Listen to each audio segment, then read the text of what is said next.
Hey everybody, this is Dr. T, Tavo DRC for the Crossbody Unity.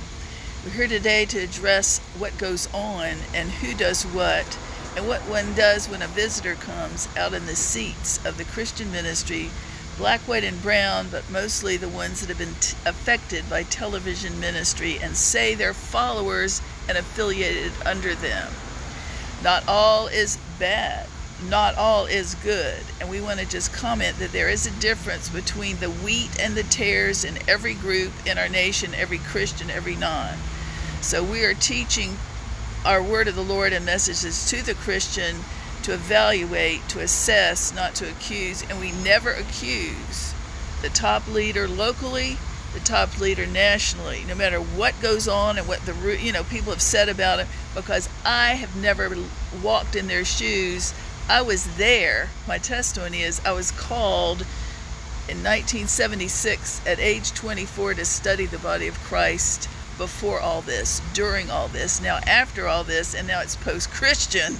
So we will comment from a perspective that we've been there, but we were never sent to be elevated, famous. Even though I had my own ministry, I come from a father who was seminary graduate, Baptist preacher, minister, pastor, and many experienced Bible teachers, quality people who are educated, not religious right, not biased or prejudiced, but they were there with sound doctrine, sort of like a Billy Graham petri dish, not just by grace. So that I would have a reference when I went out among the different kinds of doctrine, mainly charismatic on from that day. So when I was in a Jesus person mode after college, after Billy Graham type era, then I was there when it was quietly coming around. I was in Virginia, coming through the nation, through the charismatic renewal. That was a word. It went to Catholics and Methodists and Episcopalians, but also as a Jesus person, there was type vineyard, more worship and down-to-earth casual, which I like. That's me. So I was there, but I could see it wasn't phony. It was pleasant and dear. Everybody's curious about it, but it was just a calm and respectful, non-biased servant leader outpouring, quiet. That's how I think this is to be Crossbody Unity. So everybody had to hear. Not everybody was doing it. It wasn't like this giant crowd, but it was, people that were interested. It was started to grow, and then it started to get more popular, started to get funding, and then we started by the 80s, the late 80s, when I was called to my own ministry. People were really getting on the airwaves then, and the packaging and presentation started to come out, the marketing, and that's when this started to slide and dip.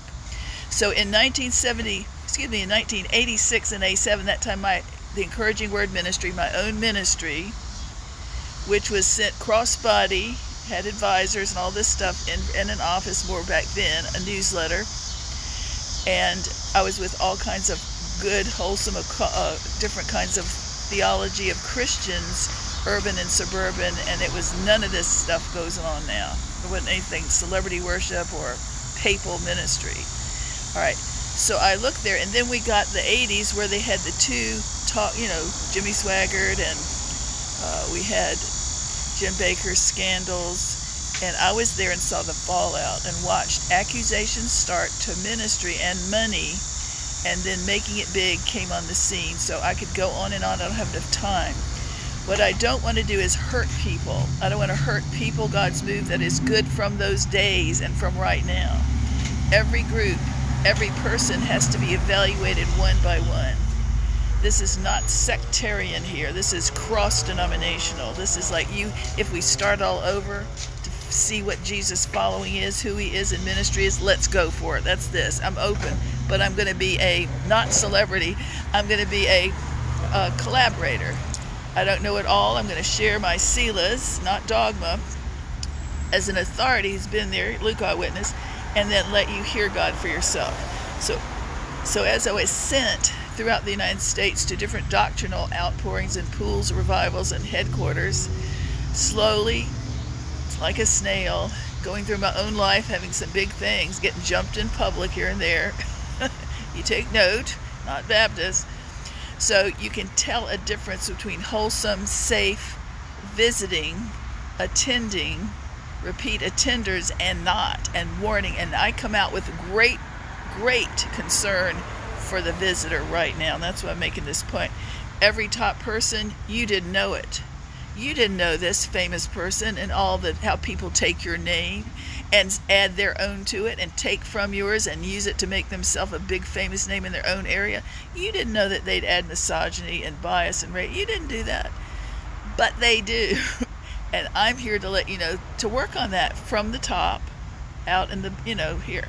We also find really great things, people we'd never known that have strength and character and love from the ministries that represent them as well. But right now it has gotten so big and so bad and so much targeting with false occult, praying against people, typecasting. It's like they've gotten big and arrived in the groups. I was in Dallas 15 years and that really clued me in. God wanted me to know how big this is. Misogyny, bias, playtime. And before that, I already found wannabeism in groups, but it's all tongue talkers, TV, tongue affected, basically, that are making it more like a business. I was there. I can remember when we all fell for a lot of this, and all of it is, when you are trying, when you're called younger or older, you want to please God. You want to hear, how should we get this out to the nations? That's, the innocence of it. I was there before and during when Charisma started, the magazine that was published then, and they started advertising their people, all the conferences in the back, and that started to sweep through my little rural area back then in Virginia of the small churches. And I was in the charismatics, but I'm in every part. I'm really cross-denominational. But I watched it take hold, and that is how people started to go toward fundraising. When money got bigger, then people wanted to get their 501(c)(3)s, and we know in the 80s, 90s, it went bigger so that anybody that's non-Christian or not new, you get a 501(c) nonprofit, and you're going to make money. That's what it started. So we have to go now and assess it. But my biggest thing, the point of making this, is you can't even go to church now in the charismatic movement that have gotten Demas. Are they even saved? Or they just want to perform and be using their gift? Is that all they really are in it? It's more like private cult.